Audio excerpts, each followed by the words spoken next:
तो दोस्तों मैं प्रमोद कुमार आप सभी का स्वागत करता हूं आपके अपने YouTube चैनल ट्रिकी डोज में। Tricky dose your educational notes. दोस्तों जैसा कि हम लोग पढ़ रहे थे अभी इंडियन ज्योग्राफी के बारे में और उसमें देख रहे थे कुछ अलग अलग पॉइंट्स और हर वीडियो में अलग अलग टॉपिक्स थे। तो आज का आपका नया टॉपिक है जो है कि सॉइल, उसके बारे में जानेंगे। तो चलिए देखते हैं।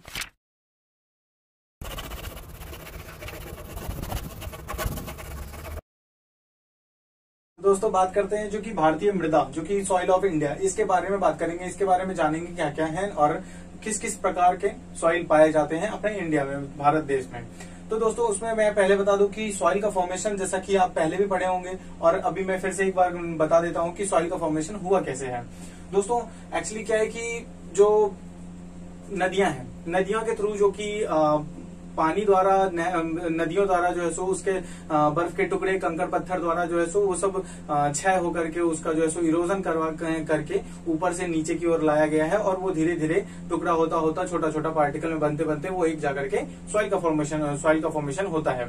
उसके भी अलग अलग प्रकार हैं। कुछ नदियों द्वारा लाए जाते हैं और कुछ जैसे कि लावा निकलते हैं उनके द्वारा होते हैं, या फिर कुछ जो ऑर्गेनिक चीजें होते हैं या फिर जीवाश्म वगैरह होते हैं उन सब चीजों से बने होते हैं। तो कुछ कुछ अलग अलग प्रकार हैं। उसी कारण से कुछ अलग अलग प्रकार के मिट्टी का निर्माण होता है, सॉइल का निर्माण होता है, जिसकी की अलग अलग खूबियां हैं या खासियत है या फिर उसके अलग नुकसान हैं। तो ये सब थे आपके बेसिक वाले। अब दोस्तों जैसे सॉइल ऑफ इंडिया, तो ये सॉइल का जो अध्ययन करते हैं हम लोग, की सॉइल जो इसके बारे में रिसर्च करते हैं या पढ़ाई करते हैं, जो भी करते हैं, तो सॉइल इसका क्या कहलाता है? पेडोलॉजी।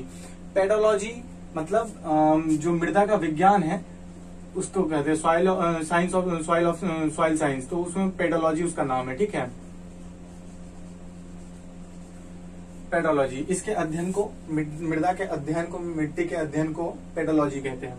दोस्तों जो इसके आपके जो भारतीय कृषि अनुसंधान केंद्र हैं, वो जो है सो इसको जो 8 वर्गों में विभाजित किए हैं। जो मृदा है वो अलग अलग प्रकार के होते हैं। वो कितने होते हैं? वो टोटल 8 होते हैं। ये भारतीय कृषि अनुसंधान ने इस चीज को निर्धारित किया है, जिसमें कि पहला है आपको जलोढ़ मिट्टी। जलोढ़ मिट्टी, अलुवियल सॉइल, ये एक बहुत ही अच्छा मृदा होता है उपजाऊ जमीन के लिए।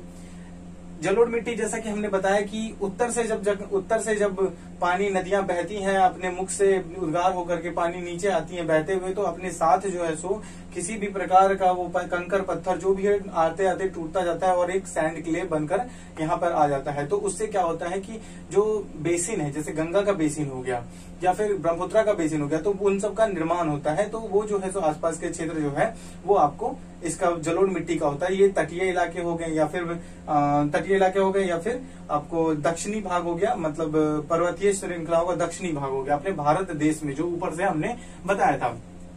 तो ये आपके जलोढ़ मिट्टी हो गए।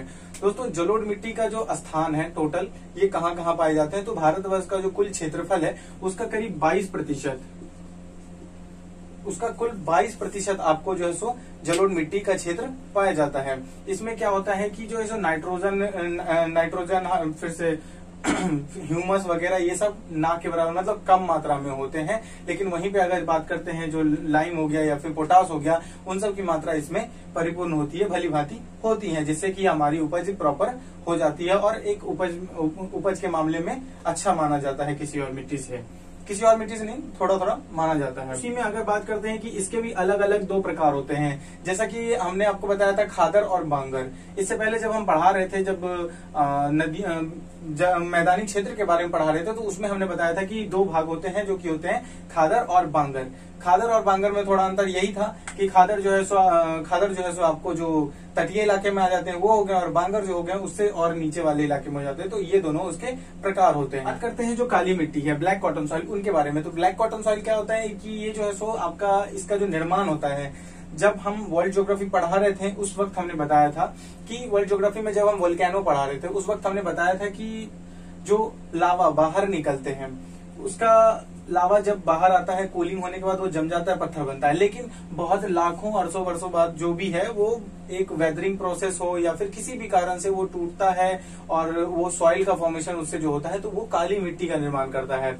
तो जो भी लावा होते हैं, जो प्राइमरी रॉक्स कहलाते हैं, उसका जो निर्माण होता है वो आपको काली मिट्टी का निर्माण होता है, black cotton soil. Black cotton soil होता है क्या कि ये कपास की खेती के लिए ये बहुत उपयोगी होता है, जो कि बहुत महत्वपूर्ण भी, मतलब उसमें बहुत अच्छी उपज होती है। इसमें जो है सो नाइट्रोजन और फास्फोरस की जो है सो कमी होती है, लेकिन फिर भी ये उपज के मामले में सही है कि मूंगफली, गन्ना, आपको गन्ना हो गया, फिर कपास हो गया, इन सब की खेती इसमें भलीभांति होती है। ये जो आपका क्षेत्र है, जैसा कि हम पिछले लेक्चर में आपको बता रहे थे कि जब प्लेटो के बारे में हमने बताया था, तो उसमें कहा था कि जो भी दक्षिणी क्षेत्र है, महाराष्ट्र फिर से झारखंड, इन सब के नीचे वाला इलाका भारत देश में, आप इसके नीचे आप अगर देखते हैं तो ये आपको सारे प्लेटू वाले क्षेत्र हैं।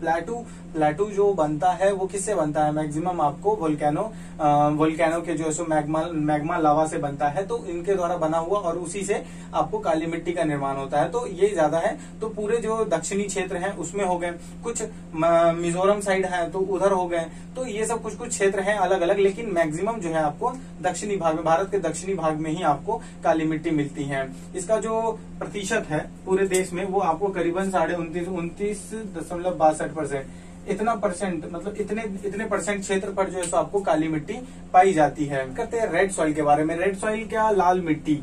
ये क्या होता है कि आपको जो, जैसा कि हमने रॉक्स पढ़ाया था तो उसमें बताया था कि मेटामॉर्फिक रॉक, रूपांतरित चट्टान। इसमें क्या होता है कि जब इसका विघटन होता है या फिर ये टूटता है, जब किसी कारणवश वेदरिंग प्रोसेस हो या फिर आवाजाही किसी पानी के द्वारा, किसी भी कारण से अगर टूटता है तो इसका निर्माण, ये जो है सो लाल मिट्टी का निर्माण करता है। ये जो आपको पूरे क्षेत्रफल में जो रेड सॉइल है वो आपको टोटल पूरे क्षेत्रफल का करीब 28%, जो पूरा भारतवर्ष का पूरा क्षेत्रफल है उसका करीब 28% आपको जो है सो रेड सॉइल पाया जाता है, लाल मिट्टी पाई जाती है। ये कहाँ कहाँ पाया जाता है? तो ये आपको जो पूर्वी क्षेत्र है, जैसे असम हो गया, वेस्ट बंगाल हो गया, छोटा नागपुर हो गया, फिर से झारखंड का कुछ भाग हो गया, ओडिशा हो गया, ये फिर से कुछ ऐसे इधर वाले भाग जो है सो आपको पूर्वी भाग वाले, इन सब में आपको लाल मिट्टी पाई जाती है। इसमें जो है सो आपको खेती, जो बड़े अनाज वाले फसल होते हैं उन सब की खेती इसमें प्रायतः रूप से की जाती है। मिट्टी में लोहे के ऑक्साइड की उपस्थिति के कारण से इसका लाल होना बनता है कि मतलब ये लाल क्यों दिखता है, ऐसा पूछा भी जाता है। तो इसमें जो है सो आयरन ऑक्साइड जो है सो लोहे के अयस्क, इनकी मात्रा ज्यादा होने की वजह से ये लाल भी दिखता है। फिर से नाइट्रोजन, फास्फोरस, ह्यूमस, इन सब की कमी होती है इन सब में, तो चूना की मात्रा भी इसमें ठीक ठाक मिल जाती है। तो ये सब आपको रेड सॉइल के भाग थे, और इसका खासा ध्यान आप रखेंगे कि ये कहाँ कहाँ पाया जाता है। इस मिट्टी की अगर उर्वरक क्षमता बढ़ानी होती है तो इसमें क्या करते हैं कि चूना का इस्तेमाल कर दिया जाता है, कि चूना इस्तेमाल करने पे इसकी उर्वरक क्षमता जो है सो बढ़ जाती है। बात करते हैं लैटराइट सॉइल की। लैटराइट सॉइल में क्या होता है कि इसका जो ये जो बनता है, कैसे बनता है? लैटराइट सॉइल आप समझिए कि मतलब वैसा जगह जहां पर की ह्यूमिडिटी बहुत ज्यादा हो, और फिर वहां पे कभी टेम्परेचर भी ज्यादा हो गया, बारिश भी, जहां पे कि मतलब जलवायु परिवर्तन कुछ ज्यादा मात्रा में होता है, सडन हो जाता है, मतलब वक्त भी नहीं लेता और तुरंत होता रहता है चेंजेस, तो उस जगह पर इसका निर्माण होता है लैटराइट सॉइल का।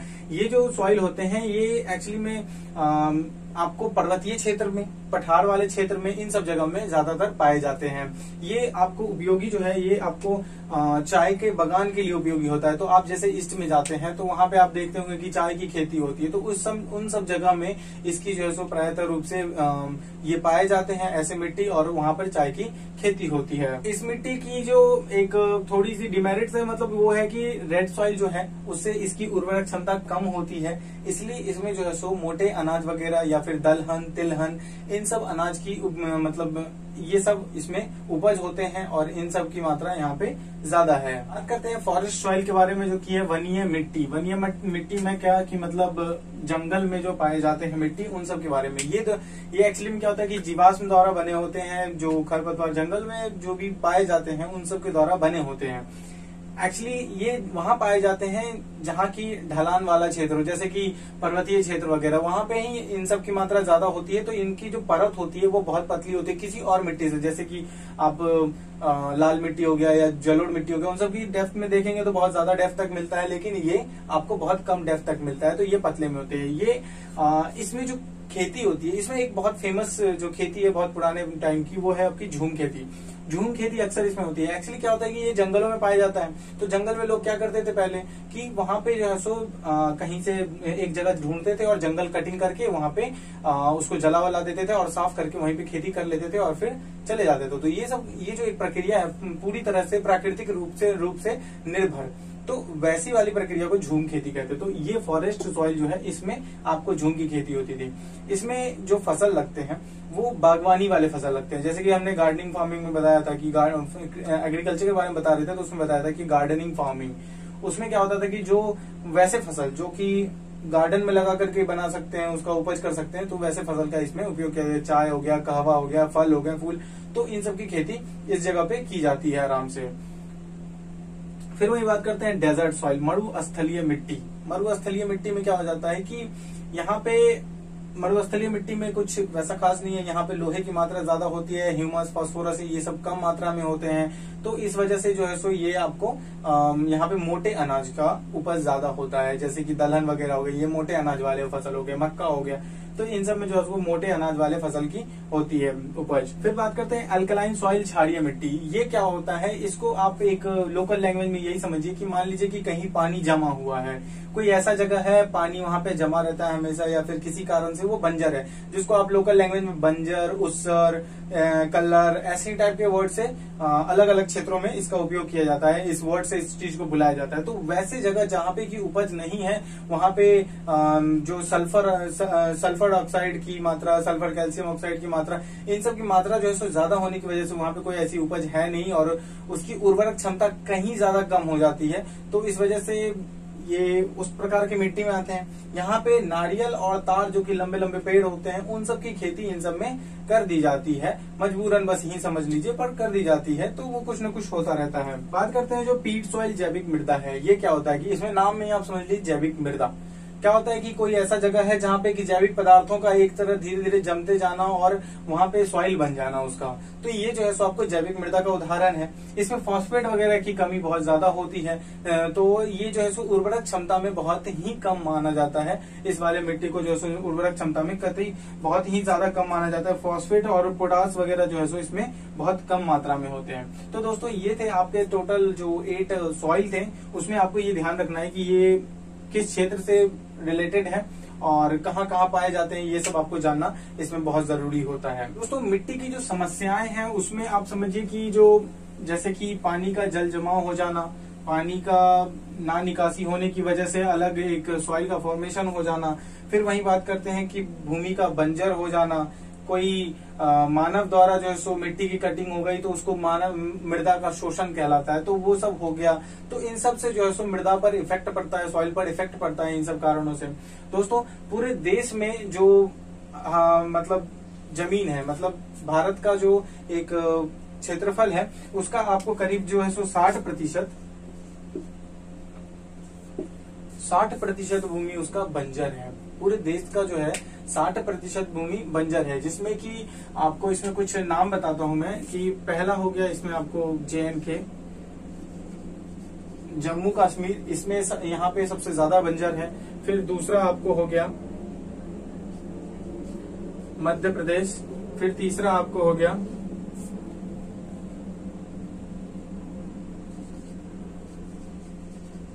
राजस्थान, चौथा हो गया महाराष्ट्र।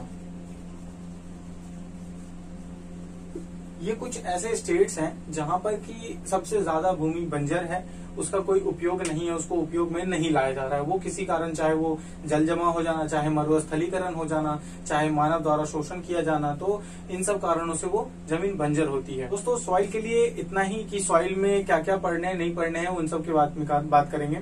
जो 8 पॉइंट हमने बताए सॉइल के अलग अलग प्रकार, वो आपके लिए जानना बहुत जरूरी है, और वो कहाँ कहाँ पाए जाते हैं उनका भी जानना आपके लिए बहुत जरूरी है।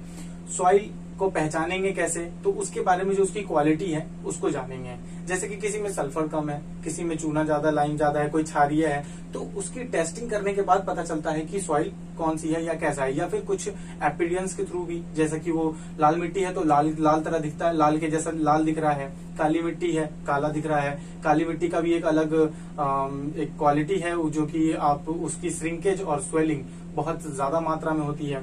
तो ये चीज हो गया। तो अलग अलग चीजों से उसको हम पहचानते हैं। तो दोस्तों आज के लिए इतना ही। और आप अगर हमारे वीडियोस को लाइक शेयर सब्सक्राइब नहीं किए हैं तो जरूर से जरूर करें। और एग्जाम्स भी सामने आ चुके हैं तो उसकी तैयारी में आप कंटिन्यू रहें और वीडियोस देखें। अपने दोस्तों को भी प्रेफर करें कि हमारे वीडियोस को शेयर करें और जहां से जहां तक पॉसिबल हो सके आप हमें सपोर्ट करें और हम आपके लिए ऐसी वीडियोस बनाते रहेंगे। Thank you so much.